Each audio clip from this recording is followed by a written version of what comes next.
southwestern part of Crimea, unique historical complex, where especially the place is occupied by monuments of the Byzantine era style poorly studied archaeologists, and from the point of view of theology, practically unexplored at all. Most of the research is descriptive and have conflicting hypotheses about the origin of these buildings. Lack of specialists in church archaeology clearly does not provide an opportunity to study the priceless heritage of Byzantium that has come down to our days. Eski Kermen is a Byzantine fortress so ancient that really its name has not survived to this day. The local population, already at the end of the 16th century, did not remember its original name. Martin Broniewski writes about his description of the Crimea. Translate from the Tatar, Eski Kermen is just an old fortress. Archaeologist Repnikov believed that Eski Kermen was built in the 6th century under Justinian I and was the oldest capital of the Crimean Goths. He believed that it was with Eski Kermen that the history of Crimea Gothia began, and the foundation of the new capital of Gothia, Theodora on Mangup, could take place only after the death of Doros, who preceded him located on site of the old fortress. This summer of 2022 I managed to talk with the head of the Mangup archaeological expedition of Gertsen. He believes, based on modern data excavations, that the formation of these settlements in the Byzantine era happened at the same time, and Mangup is the same age as Eski Kermen. I think this is an absolutely true statement. Settlement and fortress on Mangup arose during the time of Justinian Great. However, the sacred environment allows me to claim that Eski Kermen is that ancient Doros. Sacred environment is created people to communicate it with God, and this is the main thing for a person of time. Sacralization is a fundamental principle of human spiritual life. If you look at the main entrance to the city, you will understand Byzantine architecture. The visitor must feel himself inside the heavenly Jerusalem.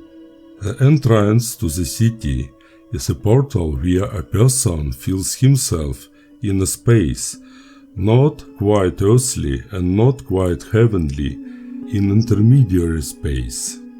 All architecture design exists for the sake of this. A person must immediately understand the greatness and the legitimacy of power through it is the union of heaven with earth.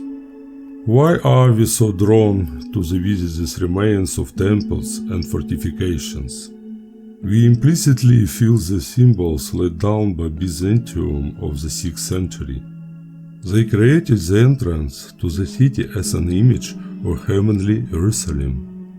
It seemed to them to reduce the image of heavenly Jerusalem to an illustration of the apocalypse would be to simplify and improve it. They were afraid of symbols, they did not cause associations. It is on us to compare to Western and Eastern iconography of heavenly city. To the west it is a square, with gates all over side and inside, something like a military camp. And look at our icons, towers, city entrance, palaces, temples, all towards the sky. It is immediately clear, here it is a heavenly Jerusalem. A millennium and a half has already passed, and this image is felt even now. Visitors are standing and cannot understand what does not let them go. They try to see something in these rocks and stones, and there is nothing surprising. Byzantium had such a level of wealth, of intellectual and spiritual capabilities that there is nothing to put next to it. Through a millennium and a half, the greatness of the image of the entrance to the heavenly Jerusalem appears in the stone, like a fresco in old temple, unexpectedly coming out of the wall and standing in front of you. And you didn't expect this, that the image would come out into space and not remain on the wall. The Christian city should be a prototype of heavenly Jerusalem, which is what Eski Kermen is, elevated above the surrounding valleys. Climbing the serpentine, the travelers pass through the formed sacred space past the churches. They entered the gates, with gate temples, which, in addition to performing the function of protection, were perceived as the gates of salvation, because through them they entered the city of God.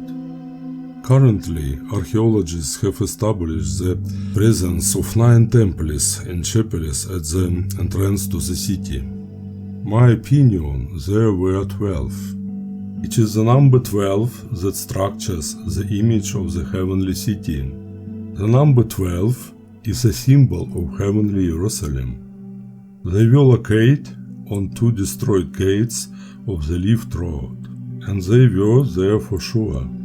Any physical means of protection, not supported by the action of the grace of God, had a very relative value in the eyes of a resident of Byzantine city. Right behind the central gate, on the right, is the Temple of Judgment. This is certainly one of the most unusual and amazing mountain temples. It is named after the central part of the temple, the appearance of which leads to association with the court of law. Most likely it is. At the Chalcedon Ecumenical Council in 451, it would decide the church ministers were subject exclusively to a church code. All definitions of the Council of Chalcedon were approved by Emperor Marcian and thus received the status of state laws. The presence of such a temple confirms the conclusions Repnikov that Eski Kermen is the capital of Gothia. In the Abrahamic tradition, the temple is not so much a socio-cultural phenomenon, but rather an endless, inexhaustible symbol that participates in the heavenly world.